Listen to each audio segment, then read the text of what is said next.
The immense private archive smelled of dust and aged knowledge. Shelves stretched upward into darkness, housing artifacts, data crystals, and ancient tomes collected over centuries.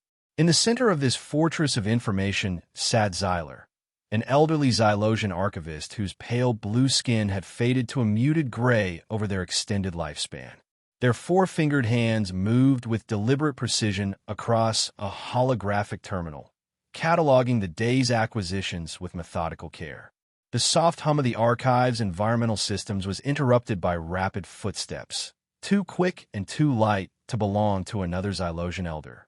Xyler didn't need to look up to recognize the visitor. "Greetings, Kale. You arrive earlier than expected for your lessons today." The young Xylosian bounded into view, nearly skidding to a stop before Xyler's workstation. Unlike their elder relative, Kale's skin retained the vibrant azure hue of youth. Their eyes, wide, curious, and lacking the measured restraint typical of their species, darted around the archive excitedly. "I had a question that couldn't wait, Elder Xyler," Kale said, bouncing slightly on the balls of their feet, a habit Xyler had repeatedly cautioned against as unbecoming of a Xylosian scholar. "Knowledge seldom spoils with patience," Xyler replied, completing their cataloging sequence before finally meeting Kale's eager gaze. "Is it true that when humans are badly injured, their blood turns into liquid metal to heal themselves?" The question hung in the air like an unwelcome intruder. Xyler's long fingers stiffened above the terminal, their large almond-shaped eyes narrowing almost imperceptibly. After a measured pause that felt deliberate even by Xylosian standards, Xyler closed the terminal with a dismissive gesture. "Where did you encounter such an absurd notion?" "The space merchants who docked yesterday. One of them claimed to have seen it happen during a dispute on an outpost near the Valerian Rift. He said the human was stabbed, but instead of dying, silver liquid poured from the wound, and they just kept fighting." Xyler let out a sound between a sigh and a scoff, a distinctly un-Xylosian display of emotion that seemed to surprise even them. "Space merchants, purveyors of goods and tall tales in equal measure."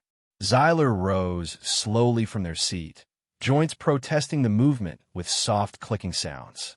Aged bent their once straight posture into a slight curve, giving them the appearance of eternally bowing in thought. They moved toward an ornate storage unit near the back wall, seemingly intent on ignoring Kale's question entirely. "But is it true?" Kale persisted, following close behind. "The proper Xylosian approach would be to consult our databases on human physiology, rather than basing conclusions on hearsay from interstellar traders," Xyler said, their voice carrying the weary tone of one who had delivered this lesson countless times before. But Kale remained undeterred. "I did consult the databases. They contain nothing about liquid metal blood. That's why I'm asking you." Xyler paused, their backs still to Kale. "Our archives on other species are not always comprehensive." "You know something," Kale said, excitement creeping into their voice. "You've seen it, haven't you?" Xyler turned slowly, studying their young relative with an intensity that made Kale step back. There was something in the elder's gaze that Kale had never witnessed before, not just the usual Xylosian contemplation, but something deeper, more personal. "Humans are chaos embodied," Xyler finally said. "Loud, emotional, unpredictable. They measure progress not by understanding gained, but by boundaries crossed. Their technology reflects this, always pushing forward without proper reflection on consequences." The words carried the comfortable weight of oft-repeated Xylosian wisdom regarding humans, but beneath them lay an undercurrent of something more complex.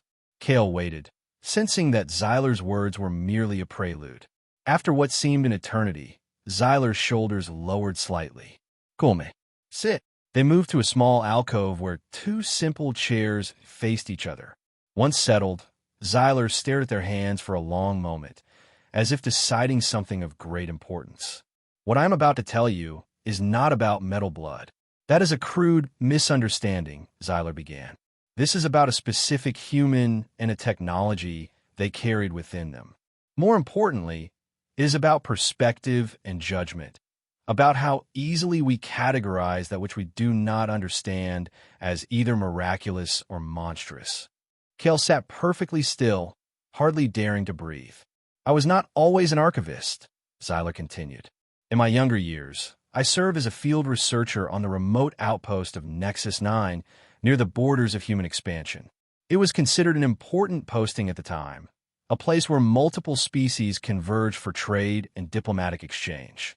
Zyler's eyes grew distant, looking past the archive's walls into memories long undisturbed.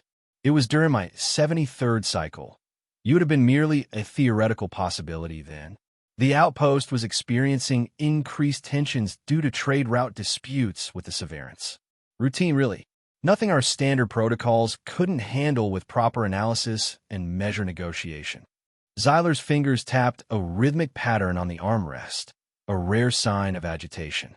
Then the human delegation arrived. They were assigned as a security attachment following reports of increased pirate activity in the sector. Their commander was a human named Elias Vance. The name emerged from Zyler's mouth like a reluctant confession. From a moment he stepped off their transport, Vance disrupted our carefully maintained equilibrium. He spoke too loudly, made decisions too quickly, and showed little regard for the established diplomatic cadences. When addressed by our station administrator, he responded with what we later learned was human humor, but at the time seemed like outright disrespect. Kale leaned forward. What did he look like? A flicker of annoyance crossed Zyler's face at the superficial question. Tall by human standards, though shorter than an adult Xylosian. Dark skin with patches of lighter skin that I later learned were scars, numerous scars. Short hair, graying at the temples despite being relatively young for their species. His posture was rigid, alert, like a creature perpetually ready to either fight or flee. Zyler paused, but his eyes, they did not match his militant demeanor. They carried a weariness, a depth of experience that seemed incongruent with the rest of his brusque presentation. Within 3 standard days of the human security team's arrival, everything changed. The lighting in the archive seemed to dim as Zyler's voice dropped lower, drawing Kale deeper into the tale. It began with a routine communication blackout, something that happened occasionally due to cosmic storm activity. But this time, when the systems re-established, they brought warning signals from the outpost's outer markers. A group of vessels had bypassed our detection grid and were approaching rapidly. Zyler's narrative took on a quicker pace, uncharacteristic for a Xylosian elder. They weren't pirates, as we had expected. They were Severans, radical separatists from their homeworld. While our diplomatic team scrambled to establish communication protocols and convene an emergency analysis session, Commander Vance was already mobilizing his team. I remember watching him, thinking how primitive it seemed, acting before full information had been processed. Zyler's expression shifted subtly. I was wrong. The Severans had not come to negotiate. Their first salvo disabled our main defensive shield. Their second knocked out the communication array. By the time our analysis team had reached a consensus on how to proceed, Vance and his humans had already deployed countermeasures that prevented a third attack that would have breached the station's hull. Kale's eyes widened. What happened then? Chaos, Zyler replied simply. Something no Xylosian is equipped to handle by nature or training. The station's emergency protocols activated, separating sections to contain potential breaches. I found myself isolated in the research quadrant with Commander Vance and 2 of his officers. The Severans had boarding parties attempting to access the station through multiple points. Zyler's 4 fingers intertwined, squeezing together at the memory. Vance converted our research lab into a defensive position with remarkable efficiency. He seemed to know exactly which materials could serve as barricades, which chemical compounds in our storage might be repurposed as deterrents. When I questioned the wisdom of his approach versus waiting for the station's security forces to restore order, he looked at me with something between pity and frustration.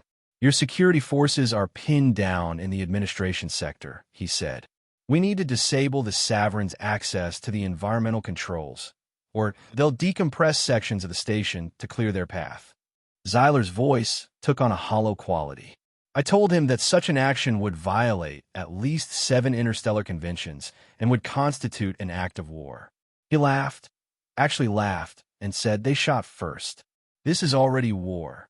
Our disagreement became academic moments later when the research quadrant's entry ports were breached. 3 sovereign soldiers entered, much larger than humans, with their characteristic ridge-plated skin and thermal vision. Vance pushed me behind a console and engaged them directly, which seemed suicidal given the physical disparities. Zyler paused, as if reaching the crux of the tale. The first sovereign struck Vance with a vibroblade. The wound should have been fatal, a deep laceration across his torso. I remember thinking that I was witnessing the end of this loud, abrasive human.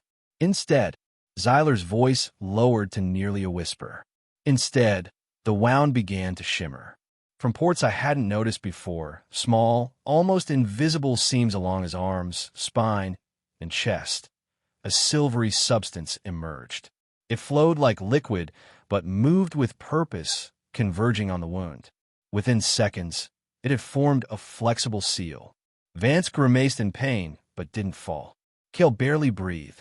The liquid metal— Not exactly, Zyler corrected. The substance didn't just seal the wound. It began to reconfigure itself, extending outward from Vance's arm to form a shield-like structure that deflected the next attack.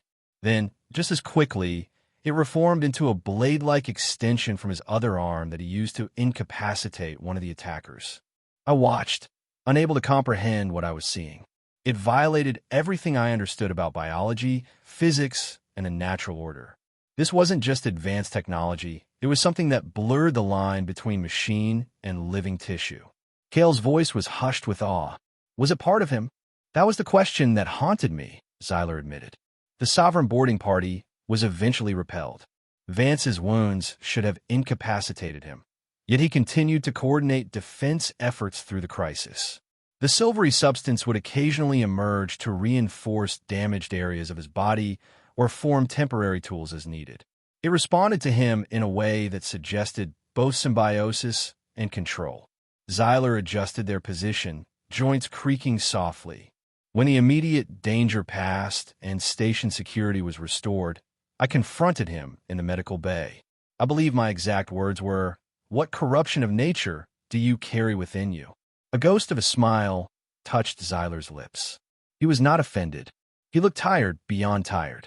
The substance had retreated beneath his skin, leaving only faint silver traces around his wounds that were already fading. He explained that what I had witnessed was called a nanite symbiote. Not blood turned to metal as your merchant's tale suggests, but billions of microscopic machines living in symbiosis with his body. They remained dormant until needed, then could be directed by both conscious command and automatic response to trauma. They could temporarily reconfigure to form tools, weapons, or medical interventions by manipulating matter at the molecular level. Cale's eyes were wide with wonder and a hint of discomfort.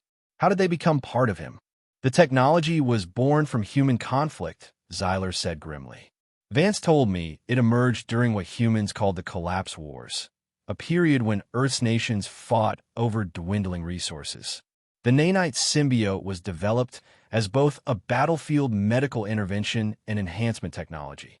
Soldiers could survive otherwise fatal injuries, operate in hostile environments, and interface directly with machinery. Zyler's expression darkened. What Vance didn't explain until much later was the cost. The integration process was excruciating and had a high failure rate. The continuous presence of the nanites placed enormous strain on the host's metabolic and nervous systems.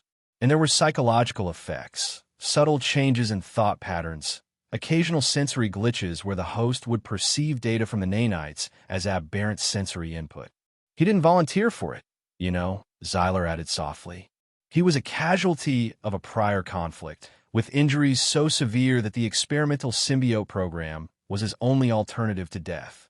He survived, but emerged as something his fellow humans both valued and feared, a living weapon they didn't fully understand. Zyler fell silent, seeming to retreat into personal reflection. Cale waited, recognizing the rare moment of emotional vulnerability in their elder. After the Sovereign incident, Zyler finally continued. Station administration decided that closer cooperation between our research team and the Human Security Force was necessary. I was assigned as direct liaison to Commander Vance's team, a position I neither wanted nor felt qualified for. The next 63 days were challenging. Vance and I established a working relationship built on what I can only describe as mutual wariness. I provided analysis of regional species behaviors and historical context for ongoing tensions. He offered tactical perspectives and immediate security assessments that, while lacking nuance, proved uncomfortably accurate. I observed him closely during this time, partly out of scientific curiosity, partly out of an instinctive caution around his symbiote technology. I noticed patterns. The nanites required regular maintenance, specialized nutrients, and periodic calibration through a device he carried.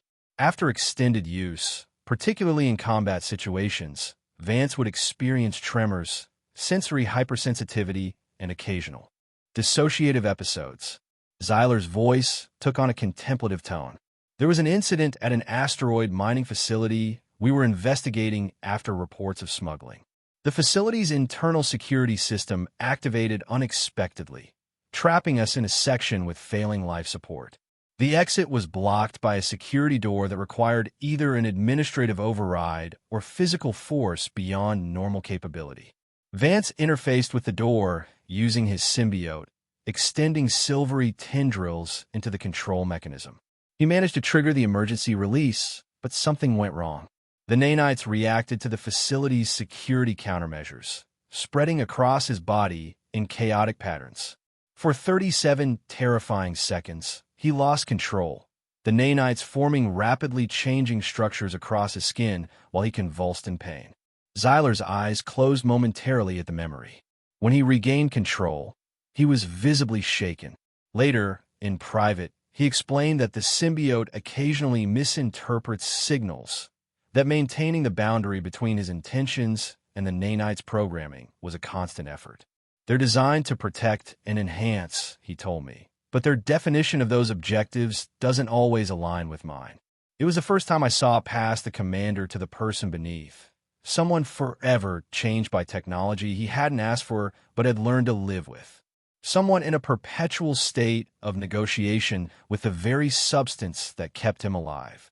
Kale leaned forward. Did you become friends? The question seemed to surprise Zyler.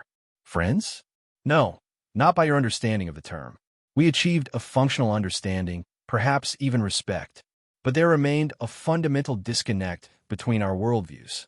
This became apparent during our final joint mission. We had traced the source of regional instability to an abandoned space station that was being used as a base for weapons development.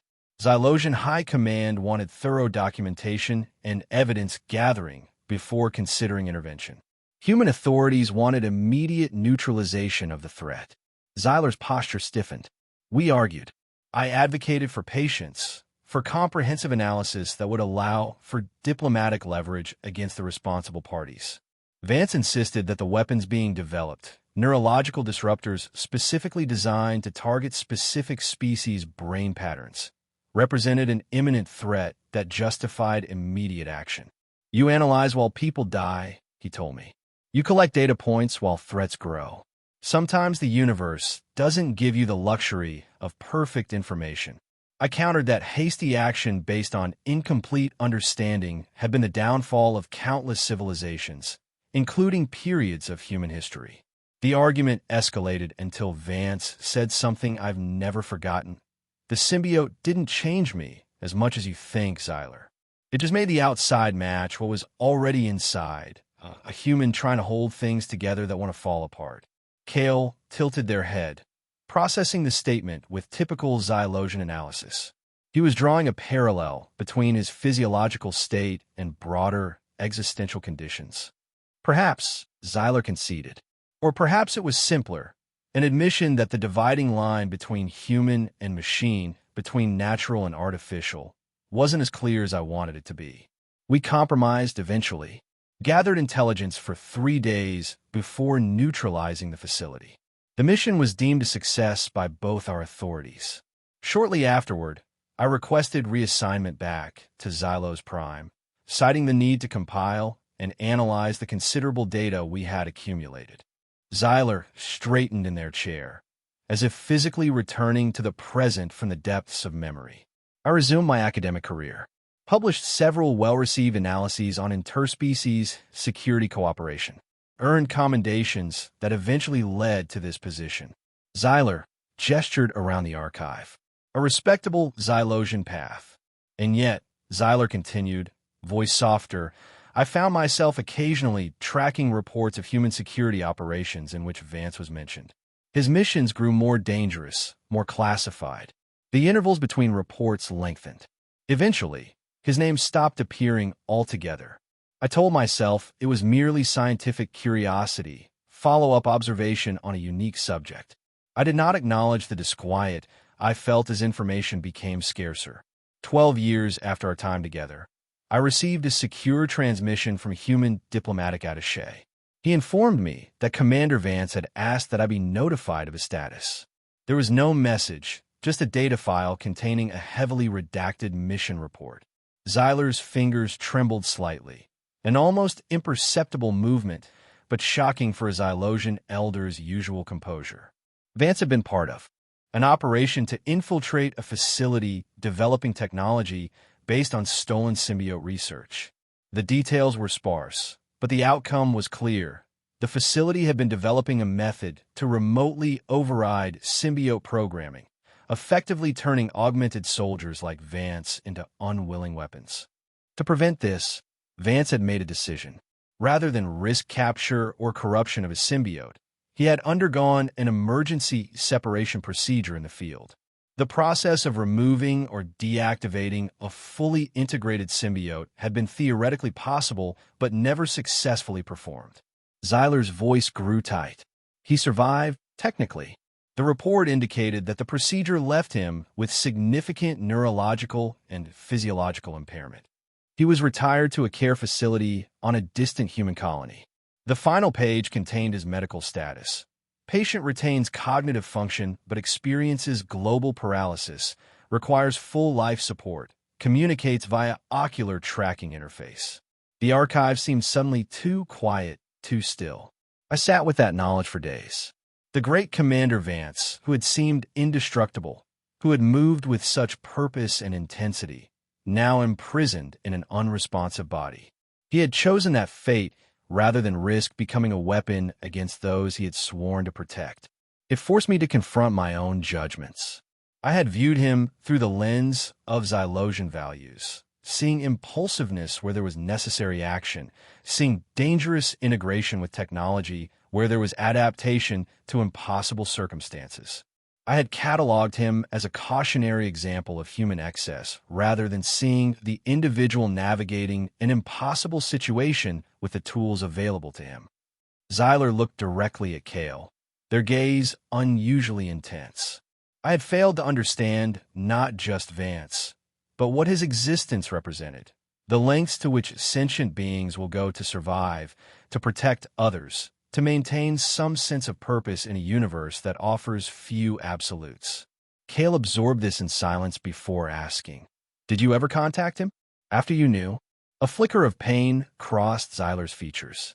"I drafted 17 different messages over the years. Never sent one. What could I offer? Platitudes? Analysis?" The barrier between us, species, philosophy, circumstance, seemed insurmountable. And yet, Xyler continued softly, I never fully returned to my previous understanding of the universe. Vance and his liquid metal, as you called it, had disrupted my carefully organized categories of existence. Xyler rose slowly from their chair, moving toward a secured cabinet in the corner of the alcove. After authenticating with a genetic scan, they removed a small object wrapped in preservation film. 3 years ago, I received another notification. Vance had died. Nothing dramatic. His compromised systems simply reached their limit. With the notification came this. Xyler unwrapped the object carefully. It was a small metal disc, no larger than a Xylosian writing stylus. Its surface had a strange, flowing pattern that seemed to shift slightly under direct light. A sample of his symbiote rendered inert. The accompanying note explained that while active symbiote technology remains classified by human authorities, Vance had requested that this neutralized sample be preserved for scientific study. He specifically indicated it should be sent to the blue analyst who asked too many questions. Cale stared at the disc with a mixture of fascination and unease. "May I?" Xyler hesitated, then carefully placed it in Cale's palm. The young Xylosian studied it, turning it slowly. "It feels strange, like it's both solid and not." "The nanites, even deactivated, maintain their molecular structure," Xyler explained. "What you're feeling is the result of billions of microscopic machines still linked together, frozen in their last configuration." Cale handed the disc back with reverent care. So the merchant story was wrong. Humans don't have liquid metal blood that heals them. "No," Xyler confirmed, rewrapping the sample. "They created it, controlled it, and sometimes were controlled by it.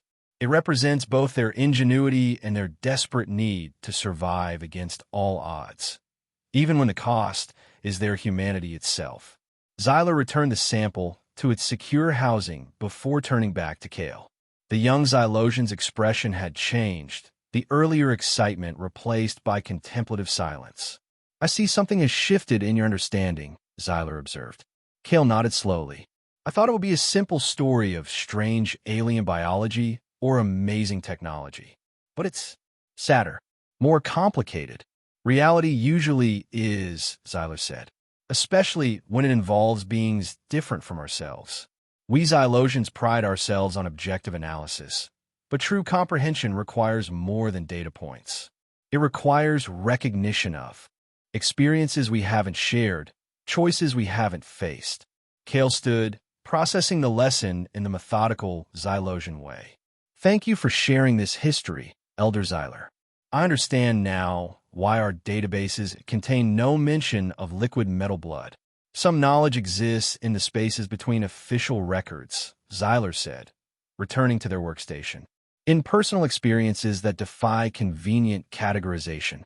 Cale lingered, clearly still contemplating something. "Elder Xyler?" "Yes. If Commander Vance had asked you to send a message, what would you have said?" The question hung in the air, unexpected and piercing in its simplicity. Xyler's hands grew, still over their terminal. "I would have told him that I finally understood the meaning behind his words, that we are all holding together things that want to fall apart, that his symbiote was not what made him alien to me. It was my refusal to see past differences in our approaches to life." Xyler's voice softened to near whisper. "I would have told him that in all my centuries of cataloging knowledge, few beings have forced me to reconsider my understanding of existence as profoundly as he did. And for that uncomfortable, necessary disruption, I remain grateful." The admission seemed to surprise even Xyler. They quickly recovered their typical Xylosian reserve, straightening as if physically shaking off the moment of emotional exposure. "Your scheduled lessons await, Cale. We have devoted sufficient time to tales of liquid metal." Cale nodded respectfully, but as they moved toward the study area, a new awareness seemed to settle over them. The weight of understanding that the universe contained more complexity than even the most extensive Xylosian archives could properly classify. Xyler watched their young relative go, then glanced back at the cabinet containing Vance's final gift. For a moment, the elderly archivist allowed themselves to remember the human commander as he had been, wounded but unbowed, at once enhanced and diminished by the silvery substance that flowed through him like a second life force. "Not blood," Xyler murmured to the empty archive.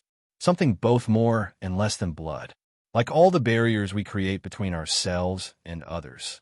With practiced precision, Xyler returned to their work, cataloging knowledge for future generations. But now, alongside the carefully organized data and meticulously preserved artifacts, existed something less tangible but perhaps more valuable. The understanding that sometimes truth flows like liquid metal, taking the shape of the experiences that contain it.